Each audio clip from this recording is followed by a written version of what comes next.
Eu ontem postei nos nossos grupos que o tema da nossa reflexão hoje é da dor à esperança. E eu me vi num momento durante esse ano de 2025 realmente sem esperança nenhuma acerca de determinadas questões. E eu espero que o bem que esse texto fez ao meu coração, muito mais o Espírito Santo possa realizar nos nossos enquanto igreja. Primeiro livro das Crônicas, capítulo 7, versículo 20, terceira vez que eu falo, só para não ter ninguém aí perdido, no meio do caminho. Era filho de Efraim, começa assim mesmo, tá? Quebrando uma sequência do que vem antes. Era filho de Efraim, Sutela, de quem foi filho Bered, de quem foi filho Taalate, de quem foi filho Eleada, de quem foi filho Taate, de quem foi filho Zabade, de quem foi filho Sutela. É a partir daqui que a gente se relaciona melhor com o texto. E ainda, o nome de dois indivíduos, Ezer e Eleade, mortos, assassinados pelos moradores da cidade de Gade, que eram os proprietários daquela região, naturais da terra, pois esses dois indivíduos, Ezer e Eleade, desceram para roubar o gado destes. Pelo que, por muitos dias, o chorou Efraim. Efraim é o pai desses dois homens que foram mortos, e a Bíblia diz que, cujos irmãos vieram para o consolar, a Efraim. Depois coabitou com sua mulher e ela concebeu e teve um filho, a quem ele chamou Berias, porque as coisas iam mal na sua casa. Pai, obrigado por tua palavra. Como eu tenho tido o privilégio de dizer por dezenas, centenas, até milhares de vezes, ela tem voz própria, ela é capaz de chegar ao coração de quem quer que seja, e obrigado porque o Espírito sopra aonde quer, e nós pedimos que possa soprar como um vento impetuoso sobre nós nesta hora. Senhor, nós temos o caso de Aimás lá no Antigo Testamento, que saiu correndo para entregar uma mensagem, mas ao chegar ao lugar ele disse que não tinha mensagem nenhuma para entregar. Assim somos nós, sem o teu Espírito nós não temos nada produtivo para comunicar, mas o teu Espírito atuando em nós, nós podemos ver coisas extraordinárias acontecendo, e é isso que nós pedimos, que o Senhor glorifique o teu nome, que o Senhor possa intervir nas nossas existências, e acima de tudo, que o teu nome possa ser glorificado. Eu estou consciente da minha completa limitação e ao mesmo tempo crendo na tua intervenção, que é ilimitada e é poderosa. Nós te louvamos e pedimos que o Senhor de fato nos ajude a transicionar da dor para a esperança. Amém, amém, amém. Podem sentar-se.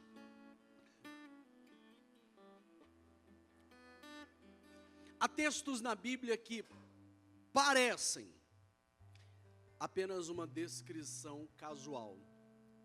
É o caso desse que nós acabamos de ler. Mas, se olharmos com atenção, percebemos que escondem joias espirituais. É o relato desta história.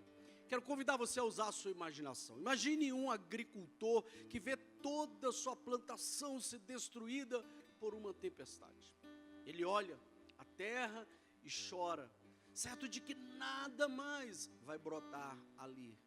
Mas o solo, mesmo encharcado, ainda pode produzir. Efraim viveu algo parecido. Ele chorou, como diz o texto, por muitos dias, profundamente.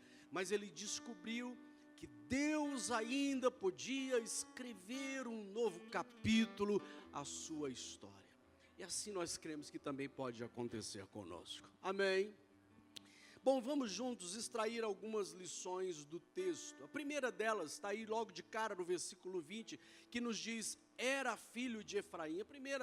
Primeiro conceito robusto que esse texto nos oferece é que experiências abençoadas no passado não substituem a obediência atual. Eu sei, é longo, é comprido, por isso a gente vai repetir juntos. Vamos lá? Experiências abençoadas no passado não substituem a obediência atual. Efraim, de quem nós estamos lendo, o próprio nome já diz de qual tribo veio, era de uma tribo próspera. Efraim herdou um legado poderoso, vinha de uma linhagem de heróis. José, quem aqui não conhece José? um dos homens proeminentes da Bíblia, um interpretador de sonhos e também um sonhador que veio a se tornar governador do Egito, José, um paradigma de espiritualidade no Antigo Testamento. Era dessa tribo que essas pessoas vinham, mas a fé não é hereditária. Ninguém vive hoje com a fé de ontem. Podemos herdar a estrutura, mas perder a essência. É o que aconteceu com esses homens. E se nós fizermos aplicações, nós podemos pensar que há empresas de sucesso que quebram porque os seus herdeiros atuais são negligentes. Há profissionais que vivem das conquistas do passado, mas já não produzem algo novo. Da mesma forma, e infelizmente, há casamentos que começaram tão cheios de paixão, uma lua de mel inesquecível num lugar especial, um amor vibrante, um namoro cheio de paixão, mas hoje sobrevivem apenas de lembranças guardadas na galeria das fotos do celular. Já não se apaixonam mais, já não se curtem mais, já não se emocionam mais, já não há encanto. Percebemos que muitas vezes perdemos o desejo, a admiração por quem convive conosco. E esta história que estamos lendo nos faz lembrar isto: não basta ter sido abençoado, é preciso permanecer na bênção. O sucesso espiritual de ontem não garante estabilidade amanhã. Não garante. O fogo da fé não se pega por herança. Não basta a gente colar em alguém, a gente, como faz aí com alguns smartphones, que você cola do lado da pessoa e faz ali uma transmissão de todos os lados, todos os dados, daqui a pouco o download está feito. Não existe download de espiritualidade, não existe essa ação por Bluetooth da fé de um para com o outro. Nós precisamos entender que o fogo da fé não se pega por herança. A chama que aquece o coração de outro não impede o gelo de alcançar o nosso próprio coração. A espiritualidade de terceiro não nos imuniza do esfriamento da nossa própria alma. E eu quero lembrar você disso do ponto de vista, inclusive, do Novo Testamento. Quando João escreve as famosas e citadas cartas às igrejas da Ásia Menor, as 7 igrejas do Apocalipse, a primeira igreja que ele cita é a igreja de Éfeso. E se você puxar na memória, estudamos isso em Atos, estudamos em 1º e 2º aos Coríntios, Éfeso era a igreja da sua geração, um povo extremamente comprometido com a palavra, com a doutrina, comprometido com o ensinamento bíblico. Um dos seus pastores foi nada mais, nada menos do que o apóstolo João. Um dos colaboradores que esteve ali foi Timóteo, discípulo de Paulo, e o fundador era o próprio veterano, o apóstolo Paulo. Mas ao escrever aquela carta, inspirado pelo Espírito Santo, João diz: uma coisa eu tenho contra vocês, é que vocês esqueceram o primeiro amor. Olha que chocante, era uma igreja que tinha um compromisso profundo com a Escritura, com o Evangelho, conhecia talvez assim a Torá de cor e salteado, era extremamente bem instruída na verdade de Deus, mas de alguma forma o coração se esvaziou, de alguma maneira eles foram se tornando duros, indiferentes, e Jesus diz para aquela igreja: vocês abandonaram o primeiro amor. Gente, isso não é nada diferente do que pode acontecer com qualquer um de nós. Todos nós estamos suscetíveis a isso. Como eu disse, ter começado o abençoado ou ter experiências abençoadas do passado não significa que nós vamos continuar abençoados num tempo atual. Nós precisamos entender que o maná de ontem não serve para hoje. Jesus disse: eu sou o pão da vida. Nós precisamos do pão fresco que desce dos céus, de Jesus na nossa história, alimentando a nossa alma, trazendo alegria ao nosso coração, fazendo com que a esperança seja capaz de cobrir a desesperança e a dor. Nós precisamos não daquilo que seja uma experiência marcante e até inesquecível daquilo que um dia foi. Nós precisamos entender, como diz a Bíblia, Paulo escrevendo aos Coríntios, ele diz: porque ainda que o nosso homem exterior se corrompa, ainda que a gente vá envelhecendo, não só do ponto de vista biológico, mas do nosso nosso próprio exercício da fé, Paulo disse: todavia o nosso interior é renovado dia após dia. E essa renovação diária não vem de graça. Essa renovação diária não é um acidente. Ela é fruto de nós estarmos como Maria aos pés do Senhor. Ter lembranças abençoadas do passado não garante que nós vamos experimentar ou que nós vamos continuar abençoados no presente. A obediência precisa ser atual. Amém, meus irmãos? Em segundo lugar, nós vamos ver no versículo 21, está bem aí, diante dos nossos olhos, Ezer e Eleade, ou seja, os filhos, né, de Efraim, ou da descendência de Efraim. O texto não está falando necessariamente do Efraim, filho de José, filho físico, mas da descendência. Diz assim: mortos pelos homens de Gade, pois eles desceram para roubar o gado. Gente, o texto é autoexplicativo. O segundo princípio: a pressa em buscar o que não é nosso gera dor.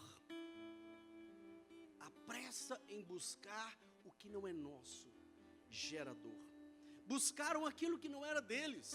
É claro que Deus havia feito uma promessa para aquela geração de que eles herdariam a terra e eles tomariam e teriam muitos bens, se era este o caso e essa a intenção, mas eles estavam tentando buscar por meios humanos e imprudentes aquilo que só Deus poderia prover. E que Deus tenha o seu tempo, como diz o escritor em Eclesiastes, tudo tem um tempo e um modo. Não apenas um modo, não apenas um tempo e um modo. Essa descida, abre aspas, para Gate, fecha aspas, essa descida para Gate, metaforicamente, representa uma escolha impulsiva, precipitada e fora da direção divina. A pressa e a ambição cegam. A ganância cobra um alto preço. Por isso mesmo Deus nos deu um mandamento para nos proteger: não cobiçarás. Eu acho extraordinária a declaração do Novo Testamento que diz que os mandamentos de Deus não são penosos, mas são para o nosso bem. É Deus nos propondo aquilo que irá nos proteger. Quantas vezes descemos emocionalmente ou espiritualmente a Gate? Lugares, relacionamentos ou decisões que parecem ganhos extraordinários, mas terminam em perdas e feridas. A pressa de tomar o que Deus ainda não nos deu gera tristeza e tragédia. O que parecia vantagem era uma armadilha. Gostaria de convidar você para irmos juntos para o texto do Evangelho de Mateus, no capítulo 4. Evangelho de Mateus, capítulo 4.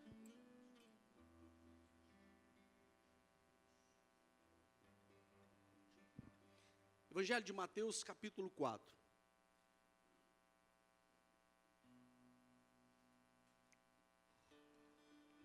Bom, se você já deu uma olhada aí na epígrafe, no tema principal, fala sobre a tentação do Senhor Jesus. E dos desdobramentos da tentação é quando o diabo diz para o Senhor Jesus: tudo isso. E aí ele mostra toda a glória do seu tempo. Aqui muito resumidamente, tá? Vamos dar uma olhadinha aqui, ó. Talvez a vista não ajude muito, mas vamos imaginar que isso aqui seja o mundo inteiro. E Satanás diz para o Senhor Jesus: tudo isso te darei.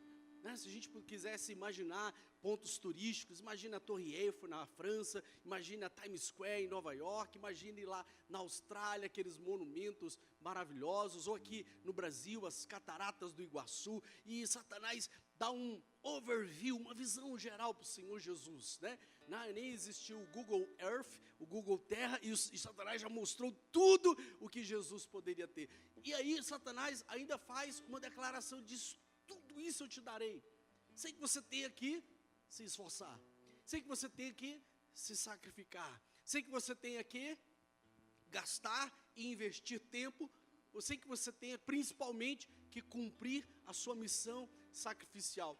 Isso não soa semelhante aos dias atuais, onde somos constantemente levados a essa ideia de que a nossa vida vai ter um boom e uma melhoria e um upgrade do dia para a noite, Não é? A gente não fica, talvez, alguns não fiquem assim, meio enciumados, sabe, desses influências. Eu me lembro na época do Covid, a gente estava em casa numa terça-feira, o Wilder estava vendo uma live de uma mulher que mostrava como cuidar de orquídeas. Tinha 22 mil pessoas online com ela. Falei, meu Deus do céu, 22 mil pessoas para saber como é que cuida de orquídeas. Eu não consigo nem 3 likes no meu Instagram. Então a gente olha para todos esses modelos, a gente fala quanto sucesso, sabe, quanto êxito, quanta conquista, exatamente isso que Satanás propõe para o Senhor Jesus, e com quanta roupagem seja diferente, com quanta metodologia tenha se aperfeiçoado, com quanto, sabe, os meios sejam moderninhos, a proposta continua a mesma. Tudo isso te darei, sabe, eu vou pegar aqui algo que vai causar dor, mas ele fez a ferida, depois ele a curará, né? Sabe, tudo isso eu te darei uma casa própria, tudo isso eu te darei um relacionamento dos seus sonhos, te darei um corpo esbelto, sem nem você precisar malhar, basta você parar na mão de alguém que tenha habilidades aí para fazer um corte aqui, um reparo ali, um enchimento aqui e uma tirada ali, tudo isso te darei, felicidade, status, tudo isso te darei, sem que você tenha que se esforçar. Sem que você tenha que pagar um preço, sem que você tenha que se dedicar, te darei o casamento dos seus sonhos, sem que você tenha que, a cada dia, renunciar profundamente aos seus desejos e aos seus interesses. Olha, um casamento é feito de uma pessoa cega, de uma pessoa muda e de uma pessoa surda. Porque todos os dias nós precisamos, Martinho Lutero disse, eu fui mais santificado no meu casamento do que no monastério. Tudo isso eu te darei. E os filhos de Efraim, eles quiseram tomar aquilo que não era deles. Da mesma forma, meus amados irmãos, eu não estou aqui, sabe, para, de alguma forma, ser um estraga-prazer e dizer que nós não vamos alcançar os nossos objetivos, mas a pressa em buscar o que não é nosso gera dor. Esses dias eu tenho orado sobre esse texto, dito, Senhor, eu tenho alguns sonhos, algumas expectativas, algumas coisas que eu queria muito ver acontecer, mas ao ler esse texto eu falei, Senhor, se isso não é para mim, isso vai gerar dor. Se isso não tem isso para a minha história, para o meu roteiro, isso vai me causar muito sofrimento. E vocês já me ouviram falar isso diversas vezes, se há um salmo que eu tremo diante dele, é quando o salmista diz, concedeu-lhes o que pediam, mas fez-lhes definhar a alma. É quando aquilo que eu peço é a minha própria morte, é quando aquilo que eu desejo é a minha própria autodestruição, quando aquilo que eu mais persigo é aquilo que mais vai me causar tristeza. Os filhos de Efraim quiseram tomar o gado, aquilo que não era deles, aquilo que o Senhor não havia proposto, ou até havia proposto, mas não para aquele momento, não para aquela hora. Eu queria concluir esse tópico dizendo o seguinte, antes de descer a Gate, metaforicamente falando, ore. Antes de agir por impulso, espere a direção de Deus. Terceiro, o erro de poucos afeta a muitos. A morte de Ezer e Eleade atinge o coração de Efraim. Nós lemos aqui, e a Bíblia diz que Efraim o chorou por muitos dias. Efraim o chorou por muitos dias. Escolhas impetuosas de alguns geram luto coletivo. O pecado nunca é isolado, meus irmãos. Ele abre feridas na casa inteira. É como um efeito dominó. Jogue uma pedrinha em um lago tranquilo e as ondas se espalham e reverberam até as bordas. Uma decisão pequena gera ondas na família, na igreja e na sociedade. Aos que gostam aqui dos esportes, em um jogo, uma falta desnecessária gera um pênalti e um time inteiro paga o preço coletivo. O texto está dizendo que uma única pessoa pode acabar produzindo dor e sofrimento em muitos outros. E de fato eu quero compartilhar esse encargo com você nessa manhã, na nossa responsabilidade individual, dentro do nosso contexto familiar, como comunidade, no ambiente profissional. Você como alguém que de repente cuida, lidera de equipes, você que é um mentor, você que exerce uma função de ajudar pessoas, um erro pessoal pode acabar causando muitos danos. Por isso mesmo, o escritor de Eclesiastes diz assim, um só pecador destrói muitas coisas. Gente, o Éden não estava cheio de gente quando a queda original aconteceu. Só tinha um homem e uma mulher. E eu me lembro de uma história que vocês também conhecem e que ilustra isso perfeitamente, além de muitas outras que nós poderíamos pensar, é a história de Jonas. Jonas é aquele indivíduo que entra no navio, não é? Pagou sua própria passagem, pagou a sua desobediência, fugindo de Deus, tentando dar um perdido no Senhor, vai parar no ventre de uma baleia ou de um grande ser marinho. Aqui baleia já é por minha conta, tá bom? Isso digo eu, não a Bíblia, mas um escalope, algum ser dessa natureza enorme. O fato é, vamos manter aqui o foco. A mim é normal que isso aconteça, estamos num ambiente com crianças e elas são sempre bem-vindas, assim como os pais. Mas vamos aqui manter o nosso foco. O fato é que Jonas está naquele navio, Jonas está naquele barco, e há uma tempestade que vem sobre todo mundo, mas o B.O. era só com Jonas. Era só ele que tinha causado tudo aquilo. Ele era o responsável. E o que a Bíblia diz? Vamos falar baixinho, gente, aqui, que é para não acordar o Jonas, porque ele está onde? No interior do navio dormindo. Está todo mundo lá passando uma maior luta, todo mundo lá sem saber se vai sobreviver ou não, e o Jonas está dormindo. Vamos interagir e provocar uns aos outros? Acorde o Jonas que está dormindo.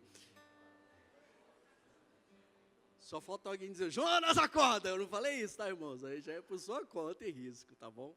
O que acontece é que o erro de um pode acabar causando um dano para todos. Paulo, escrevendo aos Coríntios, do capítulo 12, versículo 26, ele diz, se um sofre, todos sofrem com ele. Claro que isso é do ponto de vista da solidariedade que Paulo está falando, mas podemos também fazer uma aplicação, temos liberdade aqui, hermenêutica e exegética para isso, para pensarmos que quando um promove o sofrimento, muitos outros também podem. Então aqui, Efraim está sentindo a dor que não foi causada por ele. Todos nós vivemos essa realidade ou não? Quantas vezes estamos carregando sofrimentos, angústias, perplexidades, situações que a gente diz, meu Deus, não fui eu que plantei, mas sou eu que estou colhendo. Não fui eu que realizei, mas sou eu que estou pagando a dívida. Você já foi fiador e teve que pagar uma dívida que não foi você que fez? Você sabe do que eu estou dizendo. A gente olha e fala, meu Deus, eu não tenho nada a ver com isso diretamente. Mas lembra da figura que eu usei? Joga a pedra no lago e vai reverberando as ondinhas muitas vezes e chegam até nós. Então aqui o erro dos filhos de Efraim acabou causando muita dor para toda a família. Tanto no consultório, atendendo como psicólogo, como no contexto pastoral, eu tenho visto isso desde sempre. Um erro de uma única pessoa causar estragos e danos terríveis. E eu não estou dizendo isso para nós estarmos aqui hoje de manhã fazendo uma espécie de autópsia emocional e espiritual e ficarmos aqui, meu Deus, eu sou a pior pessoa do mundo, não. Porque o objetivo da exposição do Evangelho nessa manhã também é preventivo. Eu não estou aqui apenas para dizer que aquilo que nós fizemos pode ter causado dor, mas que nós possamos ter consciência daqui para frente o quantas as nossas ações reverberam. Amém, meus irmãos? Em quarto lugar, vejamos o que diz a expressão aqui do versículo de número 22. Pelo que chorou por muitos dias. Quarto princípio, o sofrimento não pode ser imortalizado. Vamos falar isso juntos? O sofrimento não pode ser imortalizado. O texto diz que chorou por muitos dias, mas não chorou para sempre. O luto é legítimo, é real e é necessário. E olha aqui, gente, chore o que você precisar chorar. Sabe, aquela coisa assim, não, mas eu preciso chorar. Chore, lamente-se, mas não transforme o luto num estado crônico. A dor faz parte da existência humana, mas há uma diferença entre dor e sofrimento. A dor é inevitável, o sofrimento é opcional. O sofrimento é o alongamento da dor. Quando eu e você damos aquelas clássicas topadas com o nosso pé em um móvel. E sabe, quando nós somos tomados de um espírito assim, de muita espiritualidade, naquela hora a gente fala, amém, bendito é o nome do Senhor. Não é assim que acontece no dia a dia? Só que não, né? Você fica o dia inteiro lamentando porque você deu uma topada no seu pé de manhã. Não, a gente não faz isso, porque é uma dor tópica, é uma dor para um momento, é uma dor que daqui a pouco você vai rir dela, vai brincar com ela, vai tirar onda e sarro dela. Mas sabe, nós podemos muitas vezes perpetuar dores, podemos fazer com que aquilo que é apenas uma dor se transforme num estado, como eu falei. Eu quero ilustrar isso por meio da história de um dos patriarcas. Por favor, direcione-se para Gênesis 37, 35. Gênesis 37 e 35. E nos diz o texto, a família toda tentou consolá-lo. Enquanto você localiza, estamos falando de José. E a Bíblia diz, mas ele se recusava. Descerei à sepultura alimentado pela morte do meu filho. Essas são as palavras de José. Seu filho, que não havia morrido de fato, era José, não é? Mas pela narrativa que foi apresentada a ele, ele imaginou que José estava morto. Por isso que narrativas são tão poderosas. Por isso narrativas são tão poderosas. Uma narrativa, ela é tão poderosa, e a nossa geração, sabe, manipula isso de forma muito, assim, perspicaz, que quando eu não sei de um problema, eu não estou em sofrimento. Mas se eu sei de uma situação, eu entro em estado de sofrimento imediatamente. Ora, e se o problema já existia, e eu só não tinha conhecimento dele, e não sofria ainda, porque quando eu passo a ter conhecimento dele, eu entro em estado de sofrimento crônico? Porque uma narrativa é muito poderosa.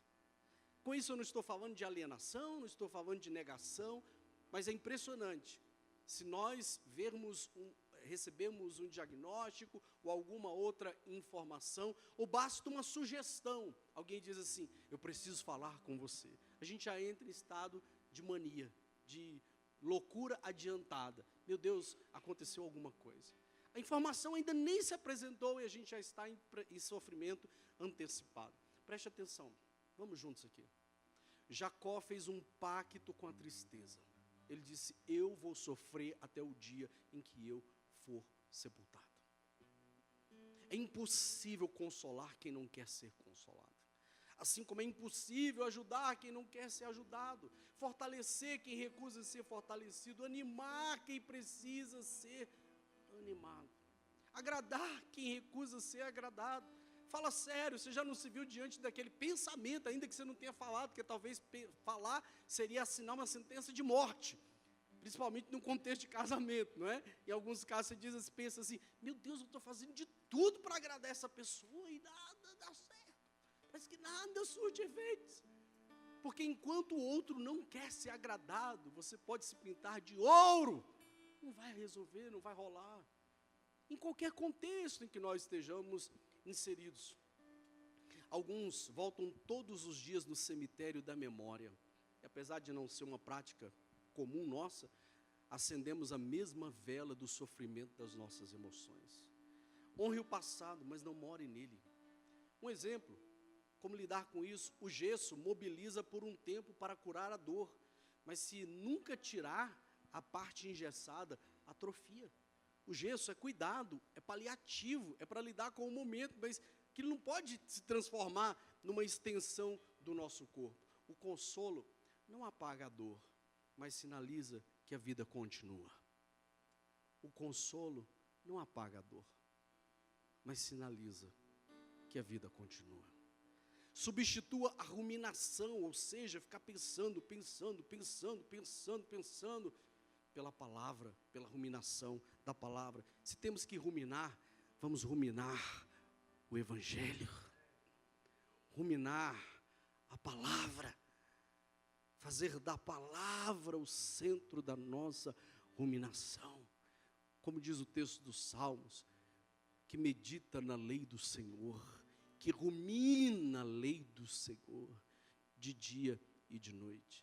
Medite nas promessas, e mais, inclua serviço na sua agenda. Meus irmãos, esse é um antídoto contra o sofrimento. Inclua serviço na sua agenda.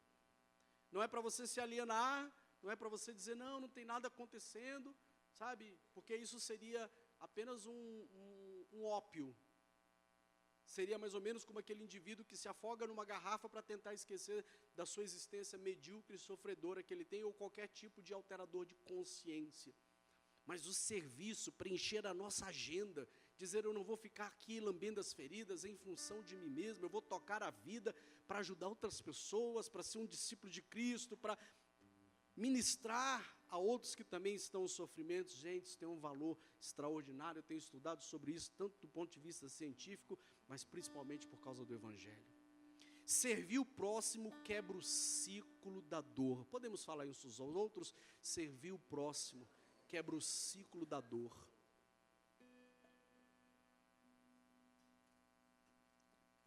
Isaías 53 tem uma promessa e uma profecia extraordinária. Diz que o Senhor Jesus é um homem de dores. Jesus não negou a sua dor, ele chorou, mas ele seguiu adiante.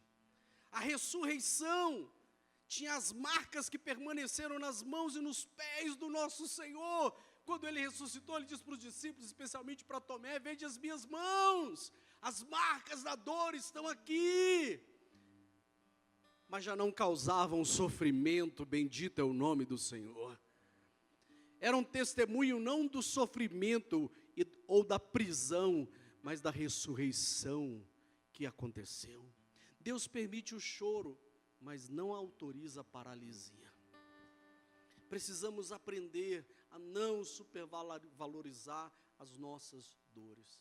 E veja que eu estou tentando dar o meu melhor para equilibrar, que eu não estou falando de negação, de alienação, mas eu estou falando de nós sabermos transitar entre esses dois polos com sabedoria e graça. E é uma frase de Spurgeon que eu já citei diversas vezes e ainda o farei. Spurgeon diz, o povo de Deus tem a tendência de gravar suas provações no mármore e suas bênçãos na areia. É a capacidade que nós temos de nos lembrar do que deveríamos esquecer e nos esquecer daquilo que nós deveríamos lembrar. Mas eu gostaria de começar a transicionar agora para outro aspecto desse texto, que é, na verdade, o ponto principal da nossa reflexão. Veja o versículo de número 23, que nos diz, Efraim teve relações com a sua esposa e ela deu à luz a um filho. Bendito seja o nome do Senhor. Em quinto lugar, a dor pode dar à luz a esperança. A dor pode dar à luz a esperança. Após o luto, Deus permite o nascimento de outro filho. Berias nasceu, e com ele um lembrete de que toda ferida pode gerar um futuro redimido. O nome Berias significa aflição, desgraça, calamidade. Eugene Peterson diz que significa azarão. A gente diz, meu Deus, esse menino vai sofrer bullying o resto da vida, olha o nome que ele recebeu. Só que em outras palavras, o contraste bíblico é esse. O contraste é que o nome é uma lembrança da dor. Deus não apagou a lembrança da dor, que a dor continua sendo lembrada, senão nós sofreríamos de amnésia. Mas Deus transformou a dor em um lembrete de que ainda havia esperança. Da mesma forma, nós somos convidados a deixar um Berias nascer na nossa história. A dor pode dar lugar à esperança. Usando a linguagem aqui dos meus amigos queridos nordestinos, deixa a dor parir uma criança nessa manhã. Nós podemos nos engravidar de esperança, ou podemos continuar na gestação da autocomiseração. Podemos manter viva a memória, como se ontem tivesse acontecido, porque é impressionante. Para pensar, há quanto tempo você teve aquele desgaste com aquela pessoa e que você continua remoendo como se tivesse acontecido ontem? Sabe, ao ler esse texto, eu tenho dito, Senhor, ajuda-me, e vinculado ao que eu falei lá anteriormente, ajuda-me a não imortalizar as dores. O lembrete da dor estava lá, as mãos do Senhor Jesus. com seu corpo ressurreto, não apagaram o sofrimento dos cravos, dos pregos, mas já não causava mais dor. O ressurreto já estava entre eles.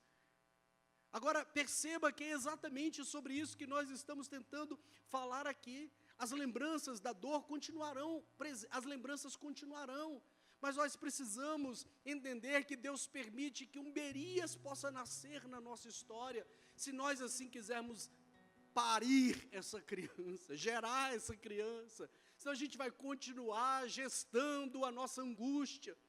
Sabe, meus amados irmãos, talvez você tenha trabalhado em alguma organização e você saiu de lá da forma que você não gostaria. Se diz, poxa vida, não fui reconhecido, ou injustiça, ou o que quer que tenha acontecido. Ou talvez até as coisas realmente tenham sido uma justiça diante também de algo errado que eu e você possamos ter feito. E a gente pode, quando voltar e mencionar, falar sobre isso, pois é, eu trabalhei naquela empresa, e sabe, o meu chefe era daquela forma, ou aquele supervisor era daquela maneira.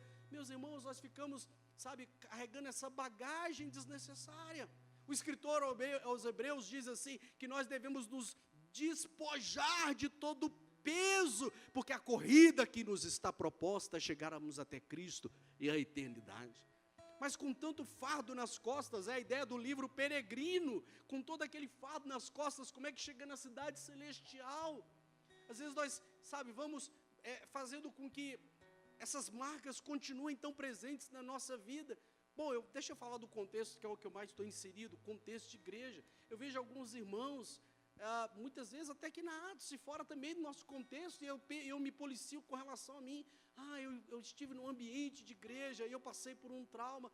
Meus irmãos, a gente está passando por trauma desde o dia que nos tiraram da barriga da nossa mãe. Você estava lá, no escurinho do cinema, né, só sendo alimentado pelas vias biológicas, sem pagar aluguel, confortável, não tinha ninguém para perturbar você, de repente alguém saca você daquele ambiente seguro, tranquilo, e você já sai mediante trauma. O parto é um trauma, é uma alegria, mas não deixa de ser traumático. As mulheres que o digam, né? O que acontece é que, aonde quer que nós estejamos inseridos, mas nós nos fechamos, nós nos enclausuramos. Eu tive uma experiência dolorosa. Sabe, sempre que as pessoas chegam aqui na casa de oração, e claro que no primeiro momento tem aquela fase de empolgação, de lua de mel, meu Deus, isso aqui é o melhor lugar do mundo, nem a terra Canaã era melhor do que isso aqui. Fala, fica tranquilo, já você vai ver que tem cananeus aqui. Já você vai ver que tem uns que parecem israelitas, mas não são israelitas, começando pelo próprio pastor. Mas o que eu digo é o seguinte, olha, você vai ser ferido, mas você não se esqueça que você também fere outras pessoas. Não se esqueça que se você já você sofreu dor, você também muitas vezes vai causar dor, voluntário ou involuntário, consciente ou inconsciente. Então nós precisamos sair do mundo da fantasia. Uma das orações que eu tenho feito nas últimas semanas é: Senhor, obrigado pelas desilusões. Parece bem assim, alguém que gosta de sofrer faz esse tipo de oração, né? Acho que eu devia ir para aquela outra igreja que chame Pare de Sofrer, né? Mas sabe, eu tenho orado, Senhor, obrigado pelas desilusões. Sabe por quê? Porque as desilusões são libertadoras. As desilusões nos tiram do mundo da fantasia. As desilusões fazem a gente cair na real. A não ser que a gente seja sarcástico e queira continuar vivendo iludido. Mas se a gente tiver um mínimo de saúde mental, quando a gente tem uma desilusão, Deus está sinalizando para nós, nossa expectativa final é o Senhor. No que quer que seja, relacionamentos, progressos, conquistas, saúde, nossa relação final é a eternidade, nosso propósito final é a eternidade. Então, algumas coisas que eu tenho me sentido hoje desiludido, falo, Senhor, está doendo tanto, ai de mim, estou tão tadinho aqui, Senhor, o Senhor sabe que eu estou na bad, eu estou mal, porque eu estou desiludido. Mas depois vai passando um tempinho, você vai se adaptando à situação, aí você olha para aquilo e fala, meu Deus, André, como é que você podia estar iludido quanto aquilo, cara? Cai na real. Então, sabe, o que a Bíblia nos apresenta aqui é que Deus, Ele não remove muitas vezes esse marco da dor, Ele continua.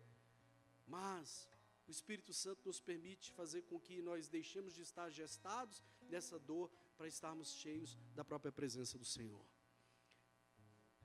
E em último lugar, versículo 24, que nós não lemos, mas faz todo sentido lermos a partir de agora. diz assim: sua filha Seerá, me parece que essa é a pronúncia, que edificou Bet-Horon, a baixa é a cidade, baixa e alta, é igual Tum-Tum, tem Tum-Tum de baixo e Tum-Tum de cima. Sabe que Tum-Tum é o nome de uma cidade do Maranhão, né? A esposinha, eu não sei se ela era de Tum-Tum de baixo ou de cima. Até hoje você não sabe. É por isso que tem essas crises existenciais. Se soubesse se era da de baixo ou da de cima, não passava por essas crises. Eu acho que você era da de cima, porque você é tão superior. Imagina se eu não vou aproveitar, né? Voltando então, a Bíblia diz que daquela descendência nasce uma mulher. Quem foi Seerá? O que o texto nos permite dizer é que ela era filha ou descendente de Efraim, mas dessa mesma família. Agora veja que esplêndido. O texto a destaca como fundadora de cidades. Uau! Isso é algo extremamente notável, pois raríssimas mulheres na antiguidade são associadas à obra da construção civil e à liderança. Agora vamos pensar aqui no ciclo, na linha, na timeline que esse texto nos oferece. Será a filha dessa família, uma das descendentes dessa família, representa o estágio após a restauração, a construção. Então vamos pensar, a dor pela morte dos filhos que foram roubagados, o nascimento de Berias, que é a consolação, e agora nasce uma garota, que é sinônimo da frutificação. Percebe? Dor, restauração, frutificação. Esse é o chamado dos discípulos de Cristo. Nós estávamos mortos dos nossos delitos e pecados, mas Deus nos amou em Cristo e nos retirou do império das trevas para o maravilhoso reino do seu amor. E agora ele diz: todo aquele que estando em mim, esse dá muito fruto e o seu fruto permanece. A gente pode ficar na dor, mas a gente também pode ficar só na consolação, que é o que a maioria de nós quer ficar. Teve a dor, fui consolado, estou de boa, vida que segue, hashtag vamos para Porto de Galinhas. Só que a Bíblia diz que não. A Bíblia diz que depois nasce uma garota, e essa garota é uma construtora. Percebe que a frutificação faz parte dos discípulos de Cristo. Se tomarmos figuradamente a posição dessa mulher, não que o texto esteja dizendo explicitamente, mas figuradamente, seria como símbolo da igreja, onde vemos Cristo pegar aqueles que um dia passaram pela dor e transformar numa comunidade de edificadores. Esse é o nosso propósito, esse é o nosso chamado. Estamos como esta mulher no mundo quebrado, anunciando que é chegado o reino de Deus. Queria convidar você para ficar de pé e a gente poder orar.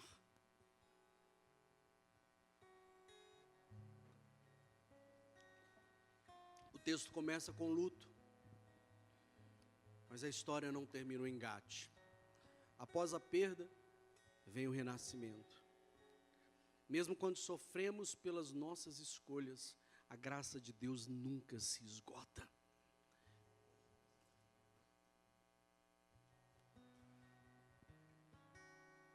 Ele faz florescer algo novo no terreno das nossas perdas. Todos nós sofremos lutos, perdas e frustrações. Mas o nascimento de um novo filho é símbolo de continuidade. Daquela família ferida nasceu, agora vamos juntos, ainda com o senhor acompanhando o texto, versículo de número 26, melhor dizendo, de número 27 de Crônicas, diz assim: de quem foi filho Num, de quem foi filho Josué. Sabe quem é que vem dessa geração, dessa casa marcada por tragédia? Um dos homens mais importantes da história bíblica, Josué, que vai conduzir o povo em direção à terra prometida.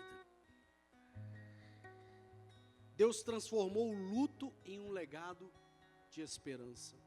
Josué no Antigo Testamento é uma tipologia de Cristo, que nos conduz à promessa da eternidade. Efraim chorou, mas Deus lhe deu um Berias como sinal de esperança. Em Cristo, nós não recebemos um sinal.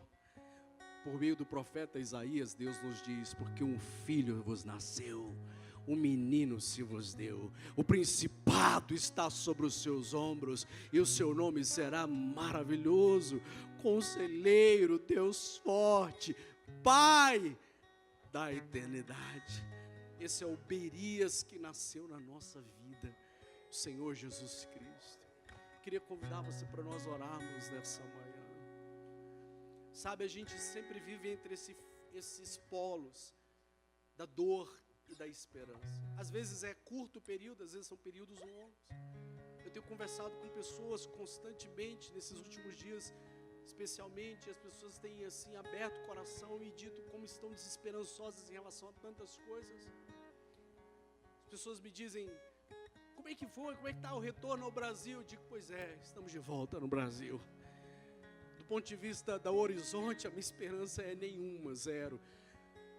Mas aqueles que esperam no Senhor, é saber que Deus pode transicionar uma nação como a nossa e nascer um Berias. Eu queria convidar você para nós orarmos juntos. Talvez essa declaração da palavra de Deus nessa manhã tenha a ver com você, tenha a ver com outros, whatever, o que quer que seja. Eu sei que nesse ano de 2025 houve um momento que eu falei: eu estou de luto. Coisas morreram para mim, expectativas estavam assim totalmente fora dos meus olhos, da minha perspectiva. E quando eu cheguei a esse texto no meu devocional, não tinha nada a ver com procurar mensagem para pregar. Meu Deus, isso é só desdobramento. Eu fiquei dias nesse texto orando, falando: Senhor, obrigado, porque eu sei que esse luto vai passar. Eu sei que essa dor não é para sempre. Eu sei que esse descontentamento não é eterno. Eu vou chorar porque eu preciso chorar. Eu vou lamentar porque eu preciso lamentar. Mas ainda que eu esteja no mais profundo abismo, ali a tua mão há de me levantar. Se eu armar a minha cama nas trevas, ainda ali o Senhor me encontrará.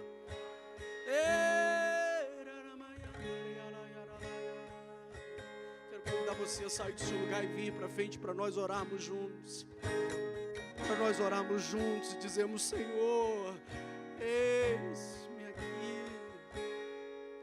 Eis-me aqui, Senhor, para ser visitado por Tua graça, para ser contemplado por Tua misericórdia, para saber que a dor que eu mesmo me causei, ou a dor que me foi causada por outros, pode chegar mais à frente, amados, ou a dor que me foi causada por outros, não importa a origem, o que importa é quem o Senhor, o que o Senhor fará no meu coração.